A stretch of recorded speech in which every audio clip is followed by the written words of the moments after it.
around Sydney. That's your CNN News Now. Stay with us. CNN Equestrian is coming up next.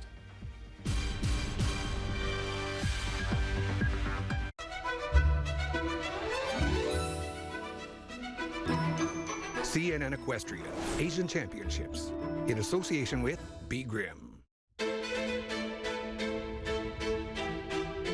It's December in Thailand and the coastal city of Pattaya is abuzz with holidaymakers.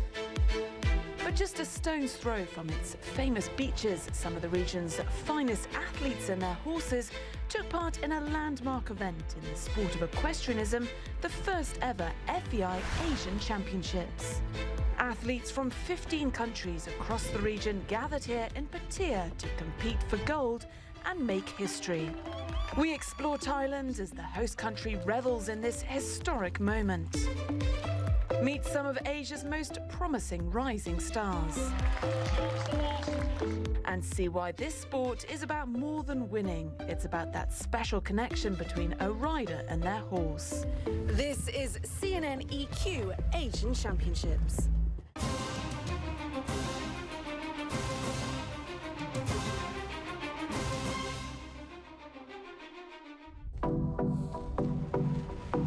For most travel enthusiasts, Thailand may be a tropical destination known for its beaches, food, scenic views and culture.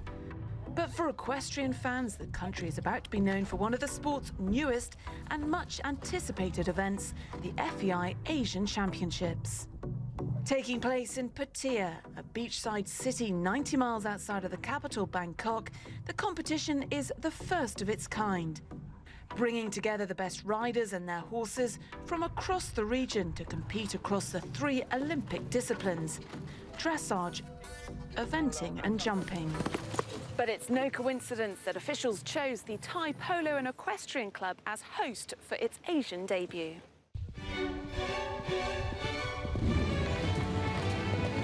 Thailand, first of all, is actually very readily accessible for most of the countries to fly into. Thailand has also been very enthusiastic to organize international shows, but in the past there's always been borrowed horse events for the young riders and also for some of the senior riders. So for them, the facility is there, and the national federations in the region are familiar with the environment and also with the hospitality of the Thai people. So I think, we couldn't have found a better place to have this. How big is equestrian in Thailand? Thailand is growing. It's not big, but I think that after this championship, they really put themselves on the map. And I think the equestrian sport will flourish very soon. And is that the same with the whole region? Well, equestrian sport actually has become one of the fastest growing sports in the region and in the world. And I'm very happy to inform you that for the Tokyo Olympics, my region, which consists of 19 federations, have now qualified up to 11 federations. So this shows that the sport is thriving in Asia. So more Asian riders will be at the Tokyo Olympics than any other previous Olympics? That's correct, yes. Because it's fair to say traditionally equestrian powerhouses tend to be in Europe and North America. So how does Asia fit into the equestrianism around the world? We're slowly moving, but it's not actually as slow as we think, but I think give us 10 years, we'll be there. In terms of Thailand as a host nation, how strong is equestrianism here, and what is it about the heritage of horses in this part of the world? Well, traditionally, this part of Asia is not known for the heritage of the horses, but at the same time, with the help of the Thai Federation and also the Thai Polo Club, that they're able to promote the sport, that we're able now to also bring it to the international stage. Officials chose the Thai Polo and Equestrian Club as the inaugural event hosts. This remarkable 250-hectare venue boasts world-class facilities, including countless arenas, paddocks, and stables for over 250 horses. And although the club was only established in 2005, it already has a rich history. Covered with palm trees and scenic greens, the club has hosted major players from across the world and is decorated throughout with memorabilia that pays tribute to the history of polo and equestrian sport. But the host country did more than provide a picturesque backdrop for this inaugural event. Thailand had the perfect start to the championships with a gold medal in the team dressage, captained by the King's daughter, Princess Siriwanwari. For Team Thailand, they are your gold medalists. Her Royal Highness Princess Varivari Narata Rakisha Mahidol. What was that moment like, knowing that you had secured team gold? It's so amazing, it's so wonderful. I'm very proud to present my country. When I had a competition in Europe, I'm not care if I have a test wrong, but at least I try my best. I try every day. In this event, Asian Championship is more tense, maybe because of the country, my home, and a lot of people are expected and look at me so much. But I try to reduce all my pressure out and put everything back to be myself. Thailand for the Thai team here. Competing individually, the princess went on to finish 5th on her 19-year-old bay stallion, the aptly named Prince Charming. It was a very good moment for me. That individual, for me, is my best score that I ever had in my life. So for me, it's like, wow, I did it. While Her Royal Highness there hosting that trophy high. The princess, like any other athlete, credits a strict training regime for this historic success. So tell me about the coaches that you have. They're very strict to me, and then they just do very unbelievable job. And according to coach Camille, all that tough training was worth it for the gold. Did you notice more pressure on the princess, given the spotlight was very much on her? Yes, I mean, the princess is a very competitive person, and she really works very hard and she wants to improve. So she already, you know, has a lot of pressure because of her personality. She wants to, but riding here, it was something really different to what we had experienced in Europe. It was like this extra pressure on. To someone who doesn't know anything about the sport, just tell me roughly, what are you communicating with her when you're the earpiece and in the warm-up? What are you trying to achieve there? Oh, she would say I'm terrible. Like, I'm talking is like, because dressage is, I mean, even if you take the Olympic champion, is never perfect. It's never 100%. Every single stride of the horse, you have to make the closest possible to perfect. You have to take what the horse gives you. But I know she could do it. But what I didn't know, because it's only her managing it, is how she would handle the pressure and how, you know, how she would, in the test alone, in front of her home crowd. And it was an amazing moment because, you know, as a trainer, of course, you focus on the technique and on the horse and on the riding and position. But you have a very special bond to your rider, and you're so proud when the rider can actually show the world how much improvement has been done and how good the training was before. So yeah, it's a very special moment. We had very good communications. Camille, she speaks a lot. She's non-stop speaking. She keeps speaking, speak. If I do something not correct, Camille will say, again, until I got right. And it paid off? It paid off, yes. And then we were looking for next year. I think she would be more tough for me. A very special and historic moment for Thailand, graced with a royal touch.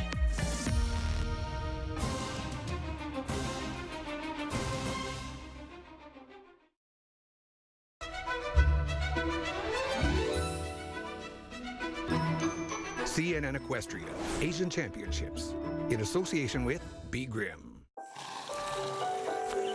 We see Be Grim, Thailand's oldest industrial company, as an integral part of society, building long-term businesses and helping social causes important to society. Thailand is fortunate that the government, with our support, still has a chance to save the tiger, one of Asia's most majestic animals. Classical music is important for our souls. Through our Royal Bangkok Symphony Orchestra and the attached music school, we reach out to all ages of society. In horse sport, we can completely forget ourselves and be one with our horse. For children, it gives them love and compassion for animals. With compassion, businesses can exist in harmony with nature and communities, preserve them, and help them grow.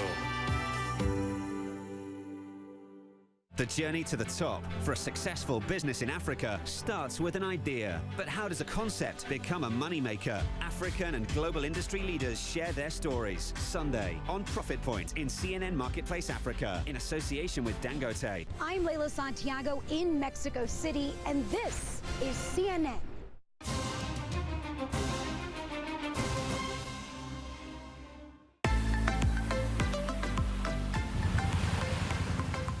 Thailand, a popular holiday destination home to beaches, scenic views, culture and sightseeing.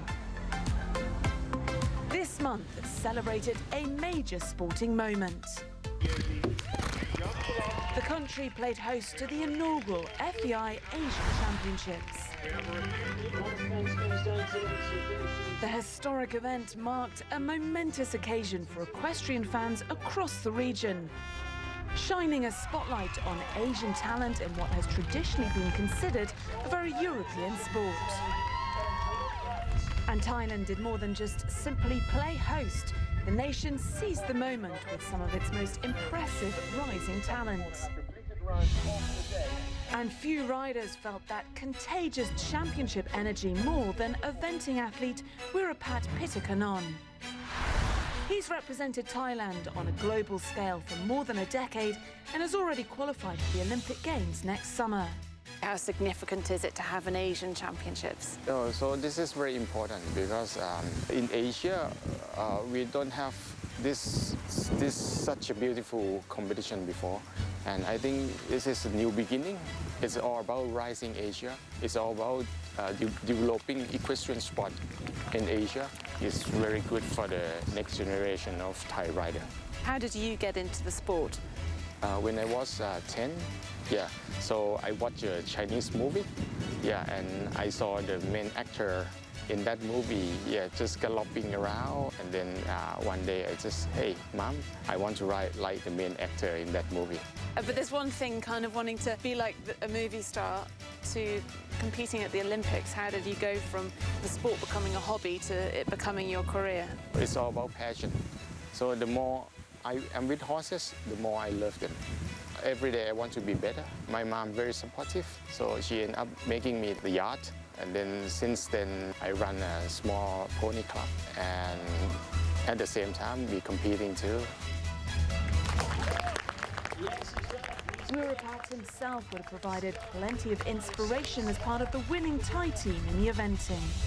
And you're very much already inspiring the next generation. You train an awful lot as well then? Yeah, in the north region of Thailand, not so many trainers. So this must be big. I try to be the good example for my junior rider. One day, I'm hoping that they will be better than me. And how important is an event like this then to inspiring your kids and your pupils? For sure, this is a very good competition, and the kids don't need to go overseas to watch. So they just come from Bangkok, just come from Chiang Mai, just domestic travel, easy for them, and they can come to watch the world-class competition. What are your hopes for the future of this event, the Asian Championships? I think it will make people more interested in the equestrian sport. This event will attract all the kids, all the junior riders to ride more. And while the home crowd might be rallying around their star athletes, riders from across the region have gathered here. Many based in Europe have made the long journey to compete at this historic event.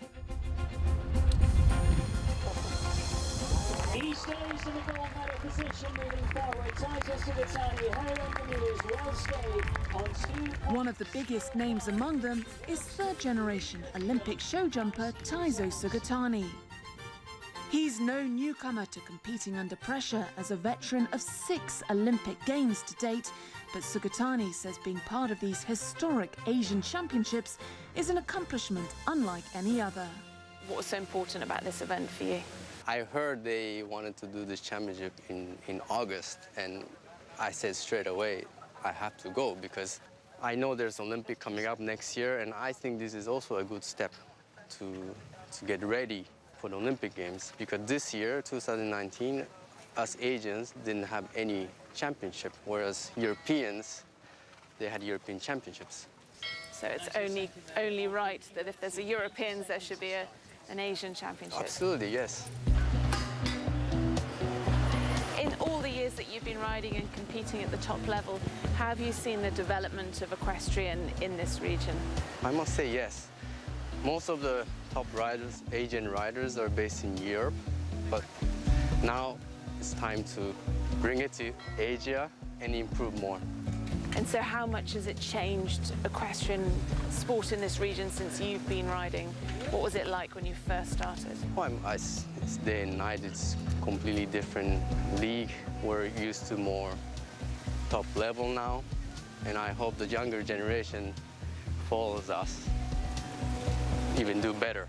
For a fan's point of view and encouraging youngsters, it's important to have these Olympians here like yourself, for them to come and watch and to be inspired by. Oh, I hope so, and then I hope they learn something from the top riders. Not only myself, but there are a few good riders here riding, so I hope they really get inspired. And from your time in Thailand, have you got involved at all with the equestrian club and some of the young riders? What do you think of the strength of equestrian in this country? I met a lot of nice young riders, also nice people in Thailand, and they're really willing to improve and get to the higher level. So I'm really willing to help them. While equestrian sport has been thriving in Europe for centuries, having made its Olympic debut in Paris 1900, focus is starting to turn to Asia and its rising tide of talent. Representing Thailand, Jurapon Limpachati.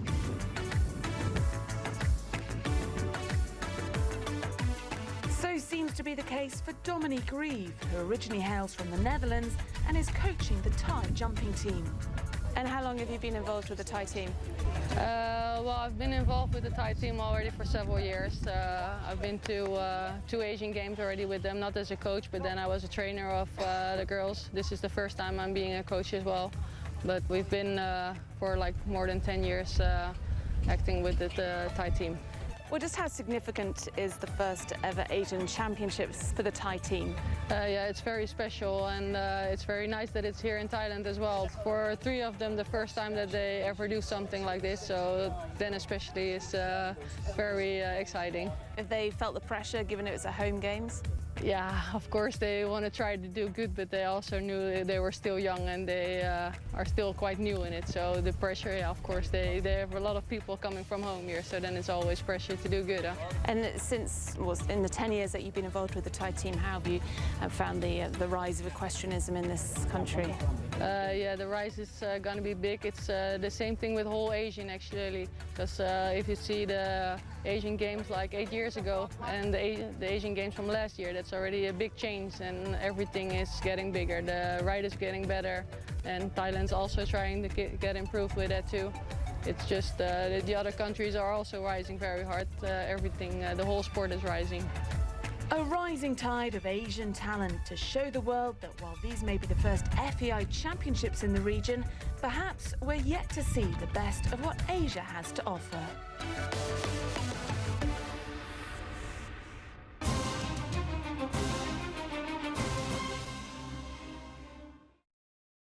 Traveling is not just about seeing places with the most likes or getting iconic photos.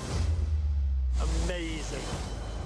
It's about finding a city's DNA, meeting people who share its secrets. Don't look at me like that. It's about making discoveries that wow you and make you feel like a child again. Oh, hello, Richard. It's a world of wonder. Now go and see it. Saturday on CNN, in association with Turkish Airlines. Beyond the sand and sea, it's Brazil's land of possibilities. From endless fields of oranges and sugarcane, to stunning coastlines along hidden beaches that entice visitors and surfers alike.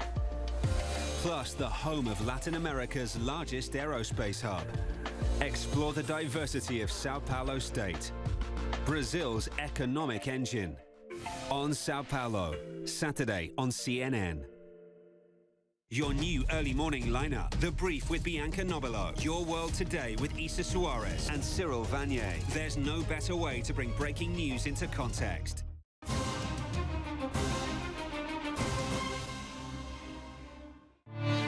Really does put the pressure on our final three. Brianna Leon or Fida Granite for Hong Kong, China. Intense pressure and fierce competition. It's all in a week's work of the first ever FEI Asian Championships. But the heat of the moment is not just felt by the athletes, it's a shared experience with their horses, and ensuring their prime health and athletic ability is essential for equestrian success. Jumps the last, pushes on through, one-time fault. And for riders and officials across the sport, it's about more than just winning gold medals. It's about honouring the connection between a rider and their horse that makes this sport truly unique. Equestrian is the only Olympic discipline that involves animals, so just as the athletes need physiotherapy and health checks to stay in shape, so too do their four-legged partners.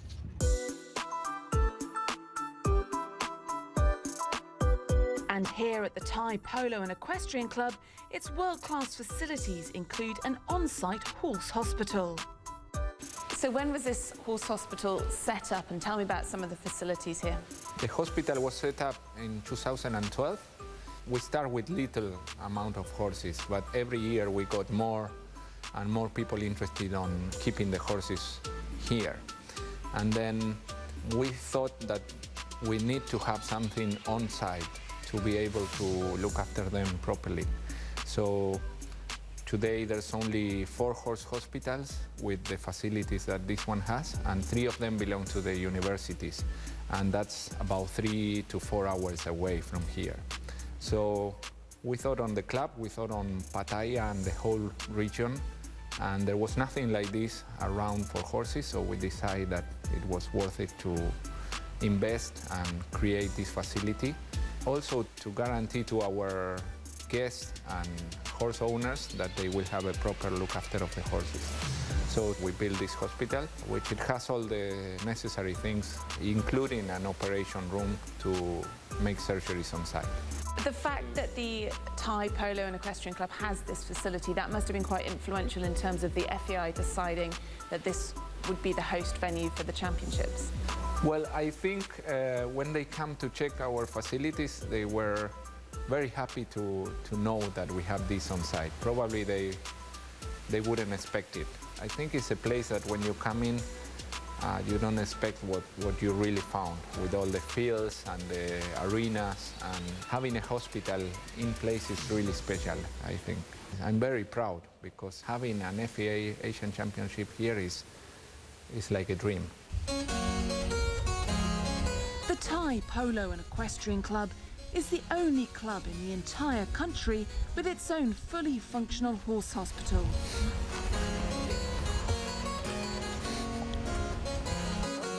And much of the facilities here are the brainchild of one woman, Nantini Tanna, co-owner of the club.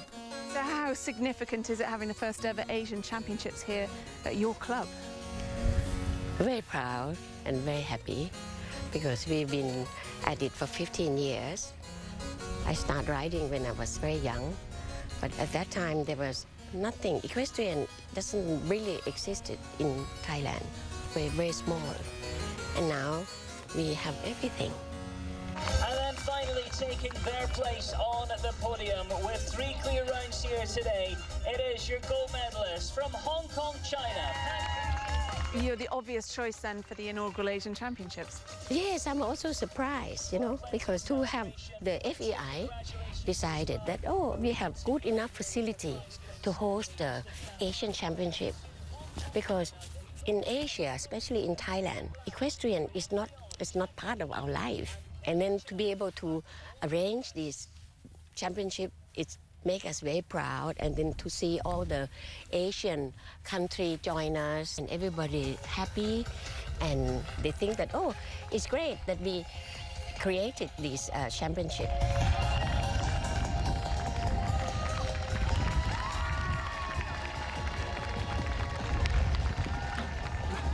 And on these grounds, the championships were coming to a close. concluding with the individual jumping final.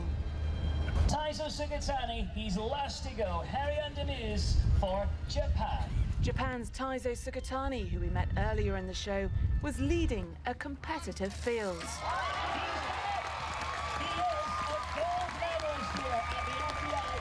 Knowing a clear round would seal the gold medal, together with his mare, Harry Demise, they rose to the occasion and produced yet another faultless performance. I made a history, first time ever, so I'm very happy and very pleased. Well, as the sun sets here in Pattaya, we can start to reflect on what has been a hugely successful debut for these continental championships. There's nothing like national rivalry to help establish sporting heroes for the ever-increasing fan base in this region. Attention now turns to Tokyo 2020 for many of the riders who I'm sure will be back at future Asia Championships for years to come. I'm Ali Vance and this is CNN EQ Asian Championships.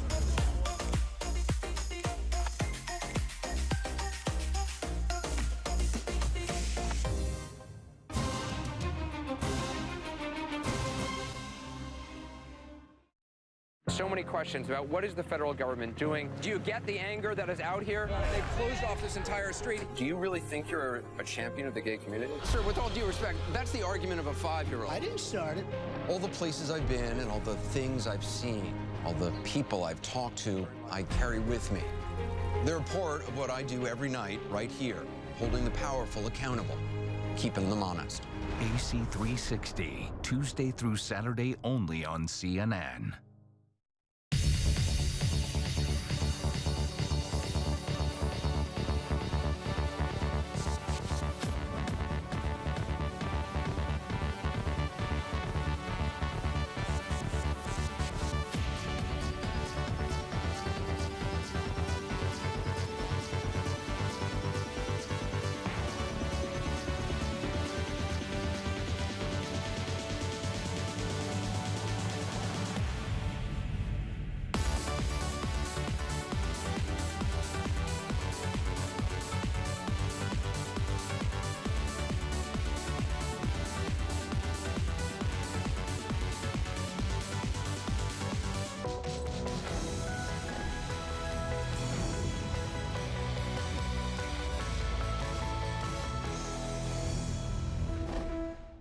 And now, a moment of wonder from Great Big Story.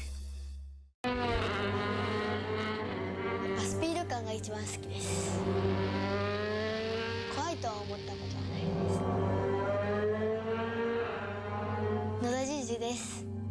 11歳です。レーシングドライバーです。3歳の誕生日の時にレーシングカートを与えて乗せたっていうのが、やるきっかけになって、本当に大人に全く負けないような走りを F4 ではできる。今まで数えきれないぐらいのレースに出て数えきれないぐらいの優勝してます。将来の夢は、F1 レースになることと優勝することです。For more stories like this, visit greatbigstory.com. I'm Ben Wiedemann at the Great Pyramids of Egypt, and this is CNN.